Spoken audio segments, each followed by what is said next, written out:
ane tekel karat yo kartuman walle chen ko ngwan ko pain jok ron ba do ri dang ro wiji jen dang ro wiji bakel mal ke liu jo wak yo bas ni kun dialin chen yen dial tin an ga duna mai ke le ru wa ga la tekel ke ye leng na miti je mena kel ko dan yen ma che ja india e dialin lar ke je ke ne bi ba so sudan bi ba e dialin lar ke je ke ne we jinub ma ke ne kom na the coming president of the republic of south sudan his excellency dr yoma chate turungun ma ke ne kom jinub reide beti mal matitin min biya mal mahona na shi the coming president ya bin lab kuwar bita south sudan mo we bin lab kuwar bita south sudan jinub ba kai bi reide ke liukulu ba kai bi jiga dial baro dia no kel bi ga ruel ken tan kel atama nya ganni ke gatin konin cham ka wi jinub ne tin konin tin na kai chabaken atama je ke bi ke jien bi ko wa baro dia kwal we na ne te wurdi tinaken gurka afkar te de larke he wurdi ba wurdi ru jona ne atama we ye dag we ngu ba latin roi nanin mila we ke ku tile yom mede ba mede kan shi ka wo we nanin te wurdi tin shi karke le wule ti ke jogo kon mala wannan mo bana rami nanin channel lare no ne mo rami ji ka to sudan bana ta nanin de wule kom ko kon bana wule wuti ke je atama kuor yere jen ke yere kir sha lu jaken mo mi nanin jaro de no ya ngai no ne dubbe reide te ka ma shakila to wanda tisin ramin jiu nanin la larke ken to me ramin ya kan jinu je lajen ko kan te ka yuken la wa william ra kan pin ke mi ga jien yi ko wi ma dong pa ke jona ne we dun tilamal awa yo gore kan kai jip ba yo gore kan ka dubai ba yo gore kan ka kator ba yo gore kan ka kwit pin ka yo ka kan ne we ma ke re de ne te ka mal yo bia ka nang bia ka wala na lungu ka shap kun tele ka dorun shap kun yi ka jien yi ka wala la jin wi ni to gol tangen ka uganda tangen ka sudan tangen anywhere te shap kun te gatin yo yam bia ka wala lungu roi nanin larka ke witin kona tin la wa kwa wo gor tin atama ya ke cha ka ga ma ya no atama kwa gor ken no ne ken de afkar to bum de larka doctor ma char ta nanin de wali ne yo ken ya ka ti doctor wi jinub wuni malle dan ne tan konne ejen malle nanin bi wi jinub me ne be ja ka ko ne be la wi ma kwa mala mo ma kar jana captain we jinub ya bagwa we jinub bi ne tan wan bi ga ka ye jinub to min go ka je e won ne yen la ti ka ye witin kong bai jun ne mal dan mal bita 2018 yen sin ka ye da ya ka mer bi ka jun ne yen sin tayip ngai kana ba no ne mal dan ne tan kon dial ngai kana no ne mal mi da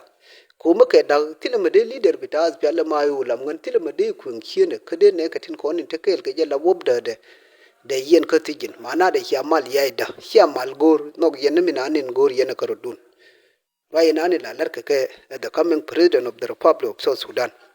tam yen ja az pala mayu koru na jenin kum wei ka jubbe atam yan we ne je tam the coming president of the republic of south sudan shan we ne jabane sharban we ne ramata ka tijin yata ka tijin ramata rar koriye kir korijen ko jin council wala da suka yi kulu ke waka gwaza na ne tetin wani wa ki haini ke no martin ejen wani te doctor ma shartin mi shi ka ben bi ka nyur re agdon bi kor be jiyan be waka ke a wurti ru jona ne kor wi jinu mande jin malle ke liute teredu ngai ka jen wona ne memena me joro do me wana ne tikati jina ke te ka me jiyami lare ngai ka jen wona ne tilo me jiyami lare lakin ramen anin kubwi min choro de president of South Sudan ke ne char ko ne jen be yilun ka jin ba me yelo ka kar ba me yi jona ne aute ka mal mikin de lo ja kwai de yilun ya ka jo doctor ma char ka jen ya de to an makami nanin yen nga makai na ngai tila mabinga je hiena matatine mabinga jako na bawa mabawa rai ka katsir jumuri ka bawra ka maktab da ne wai yi wai te kamal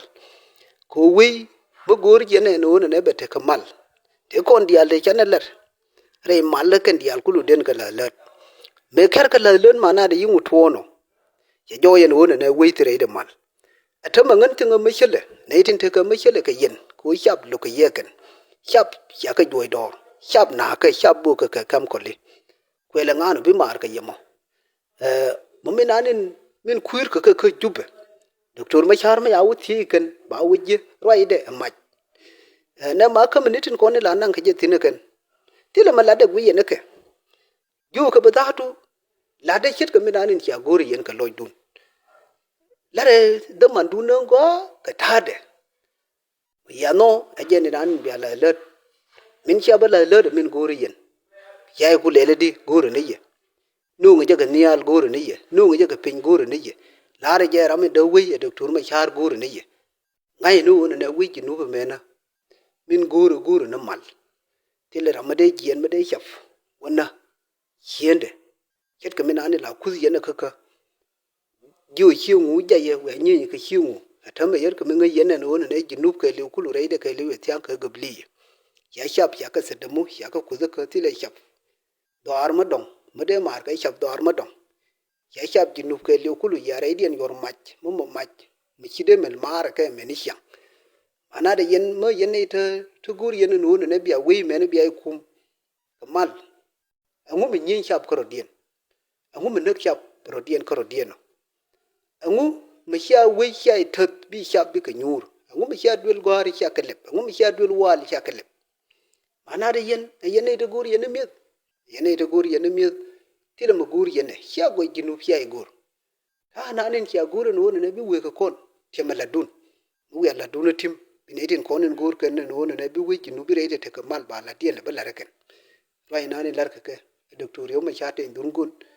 min mo commander in chief of as pele mayu de wi jona ne biba to sudan biba in chap ko dialin